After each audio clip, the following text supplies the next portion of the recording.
Everyone. उच्च प्राथमिक धुरियाई में आप सभी का स्वागत है। आज हमारा देश चांद पर अपना परचम लहरा रहा है। सभी को पता है, इस बात की सभी को तहे दिल से बहुत खुशी है। उसी का प्रसारण हम एक छोटे से अपने रचनात्मक कार्य द्वारा आप लोगों के सामने करने जा रहे हैं।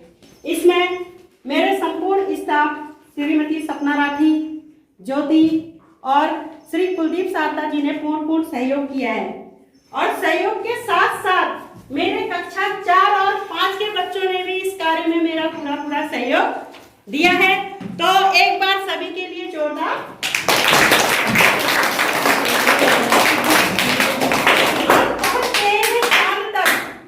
हम पहुंच गए हैं चांद तक।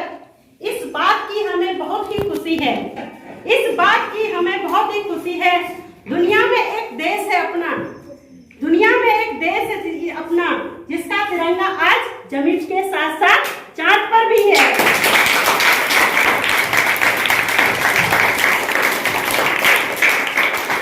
तो आपको मैं सबसे पहले चंद्रयान के बारे में कुछ समझाना चाहूंगी। सभी छात्रों से ध्यान से सुने कि चंद्रयान आखिर है क्या और किस तरह से वो धरती से चंद्रमा तक पहुंचता है, उसके क्या क्या कार्य हैं। सभी बच्चे गौर से सुनेंगे और ध्यान देंगे। तो देखिए, हमें यहाँ पर एक आकृति दिख रही है कि जो कि पूरी तरह से किस तरह से आप लोग इसको सरल भाषा में कहते हैं रॉकेट। ये रॉकेट ही है, लेकिन ये कौन सा इसका भाग ऊपर तक पहुंचता है और इसके किस किस भाग के क्या कार्य हैं, मैं पहले आपको बताऊंगी। इसरो ने जो ये रॉकेट लॉन्च किया है, इसका नाम है LBM-3M4। क्या है? तो ये जो रॉकेट लॉन्च हुआ है, इसके जो हम देख रहे हैं, इस पर 3 भाग दिख रहा है, एक बीच का और 2 इधर उधर के भाग। जो रॉकेट की शुरुआत होती है तो इन तीनों भाग से विशेष प्रकार का ईंधन निकलता है। हम देखते हैं कि एक अजीब सी आग प्रज्वलित होती है, जिसकी वजह से रॉकेट तेजी से जमीन से आसमान की तरफ जाता है। तो हम देखेंगे यहाँ पर 2 रॉकेट बूस्टर है। क्या है? रॉकेट बूस्टर, जिसमें क्या भरा रहता है? हमारा ठोस ईंधन। क्या भरा रहता है? ठोस ईंधन। इसका नाम है S200। S200 में सॉलिड ईंधन भरा रहता है। S का मतलब होता है सॉलिड ईंधन का मतलब, जैसे कि आप लोग जानते हो कि हम रॉकेट जलाते हैं, सभी बच्चे रॉकेट जलाते हैं, तो उसमें हम देखते हैं काफी सारे कंक्रीट सी भरी रहती है, गंधक, पोटास, इस टाइप का कुछ बना रहता है। तो जब आप आग लगाते हैं तो वो ऊपर जाता है। तो उसी की तरह इसमें बहुत अधिक मात्रा में सॉलिड ईंधन का प्रयोग किया जाता है। जब हम इसको प्रज्वलित करते हैं तो ये पूरे रॉकेट को ऊपर लेके जाता है। लेकिन कुछ समय बाद क्या होता है, इन दोनों में ईंधन समाप्त हो जाता है। जब इन दोनों में ईंधन समाप्त हो जाता है तो फिर इसके बाद हमारे पास आता है ये वाला हिस्सा, जिसमें कि L110 यानी लिक्विड 110 यानी कि लिक्विड ईंधन भरा रहता है।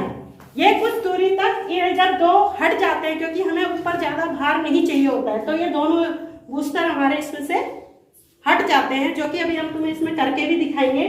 तो ये दोनों बूस्टर इसमें से हट जाते हैं। फिर ये केवल जो है किसके थ्रू ऊपर जाता है? लिक्विड ईंधन के जरिए।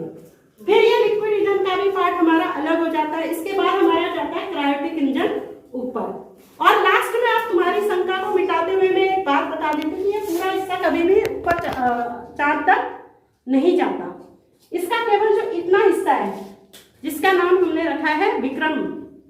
क्या रखा है? विक्रम। और इसी के अंदर रोवर जो हमारा होता है वो भी इसमें जाएगा। तो केवल हमारा जो इतना पार्ट है, सबसे ऊपर वाला जो भाग है, वो चंद्रमा तक पहुंचता है। तो आज हम आप लोगों को अपनी इस चंद्रयान की यात्रा अपनी सुंदर पृथ्वी से लेकर चंद्रमा तक आप लोगों को दिखाएंगे और फिर दिखाएंगे कि किस तरह से जो है हमारा विक्रम लैंडर, सुना होगा आप सभी ने इसका नाम, विक्रम लैंडर चंद्रमा तक पहुंचता है।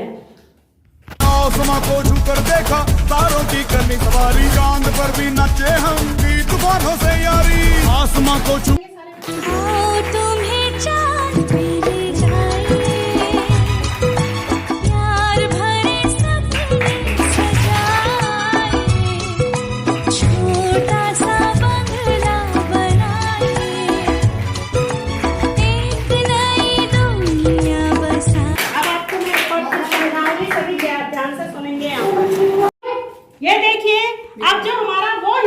जिसमें कि विक्रम भी है और रोवर भी है, वो चंद्रमा पर पहुंच चुका है। लेकिन ये चंद्रमा पर कब पहुंचता है? ये एक ऑर्बिट में, क्योंकि इसकी स्पीड बहुत ज्यादा होती है तो चंद्रमा के चारों तरफ एक ऑर्बिट में बहुत तेजी से घूमता है। लेकिन कुछ दिन उसी ऑर्बिट में उसको रहना पड़ता है क्योंकि उसकी स्पीड स्लो करनी पड़ती है। क्योंकि अगर ये विक्रम तेजी से आके चंद्रमा पर गिरेगा तो चंद्रमा पर जो है गुरुत्वाकर्षण बिल्कुल भी कम होता है। गुरुत्वाकर्षण ना होने की वजह से विक्रम जो है बहुत तेजी से लैंडर चंद्रमा पर टकराएगा और ध्वस्त हो जाएगा।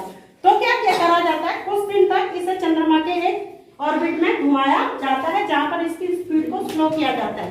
और लास्ट स्टेज में आप लोगों ने उस दिन देखा होगा कि कितनी धीरे धीरे एक सेकंड की स्पीड स्लो हो रही थी इसकी, एक सेकंड की स्पीड से स्लो होकर ये कहां पर आ गया, अपने चांद पर। ये हमारा चांद है।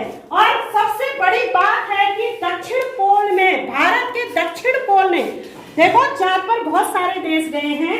चीन गया है, अमेरिका गया है और रूस गया है, हमसे पहले गया है। लेकिन दक्षिण ध्रुव में आज तक केवल जो जाने वाला है वो हमारा देश है। चांद पर पहले भी लोग गए लेकिन दक्षिण ध्रुव में जाने वाला हमारा है। तो और दक्षिण ध्रुव की खासियत ये है कि यहाँ पर उजाला बहुत कम होता है। तो हमारा देश दक्षिण ध्रुव में पहुंचने वाला पहला देश है। इस बात को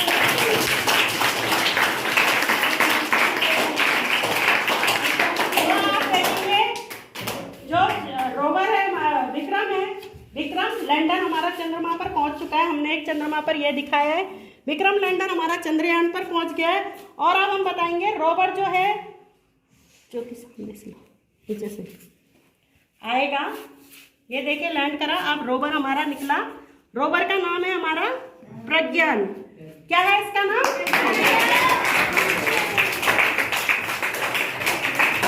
अब हमारे प्रज्ञान का क्या काम है? जो हमारी प्रज्ञान है ये हमारे देश का परचम यही चंद्रमा पर लहराएगा। ये 14 दिन तक चंद्रमा पर रहेगा और हमें चंद्रमा की सारी जानकारी देगा कि चंद्रमा में किस तरह के रासायनिक तत्व पाए जाते हैं, जल है कि नहीं है, जीवन की कितनी आशंका है। और ये किसको भेजता है? विक्रम को। और विक्रम हमारी सारे संदेशों को हमारे इसरो रिसर्च सेंटर तक पहुंचाने का कार्य करेगा। तो बच्चों, इसी के साथ आपको चंद्रयान की जानकारी कैसी लगी?